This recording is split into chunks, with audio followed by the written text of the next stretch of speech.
All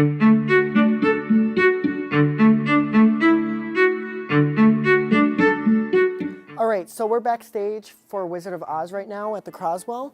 And right now what we're looking at is the fly systems that we hook up in for the ability to fly during the performances. So we had two fly systems because we have two things going on at one time, which you'll see how we make a witch and her bike fly in the duration of the show, including how we whip Dorothy back and forth.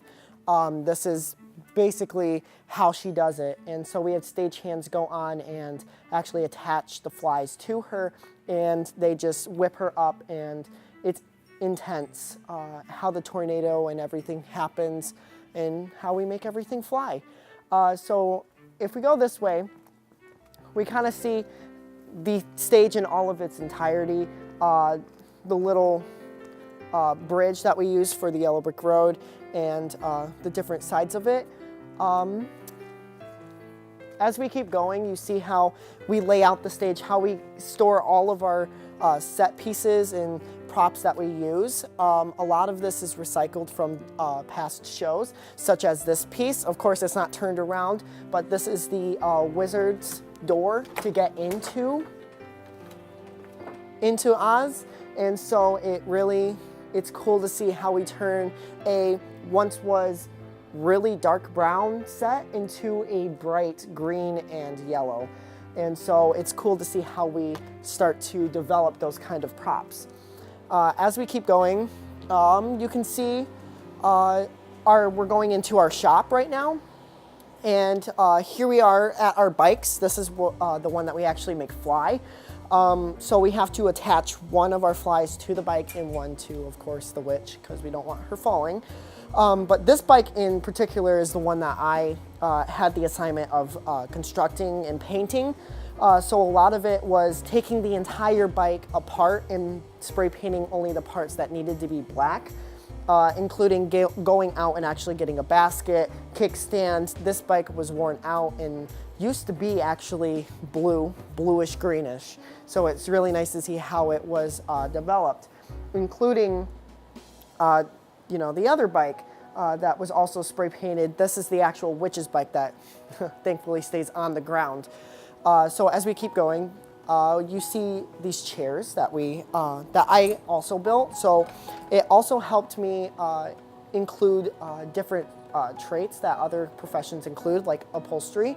And so a lot of these chairs had to use different fabrics and had to be pinned down onto these cushions. And so it was really nice to see how that was done, and the casters that we put onto the chairs in general in going into the show. So this set piece is actually used when Dorothy, the lion, the Tin Man, and the Scarecrow all go in, and the lion gets a little perm, so you see a little bit of utensils there that's used from cast members. And so as you keep going, you see a lot of what we use in the show kept back here, because this show is so big that it includes a lot of storage, and so finding that storage is very hard to do. Here is our corn stalks that we use for the Scarecrow. We use it for two scenes actually in particular in the show.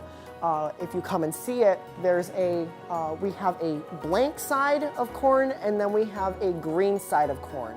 And a lot of it is keeping that distortion out of, hey, we're in Kansas, hey, we're in Oz. And so going out and getting this corn in the rain from a person that donated the corn to the Croswell is really nice. So you can see how the Scarecrow is all propped up onto the actual piece, and how he actually falls, because we have to give him a landing strip to, of course, fall in. So as we keep going, you can see our massive paint collection, and a lot of it is really nice to see how we mix colors and do everything that to paint the sets and make them as beautiful as they are now. So let's go through the door. You see, we have a lot of prop storage in here, but one of the main props are the trees. So, of course, we need girls or guys that have tree costumes in the show.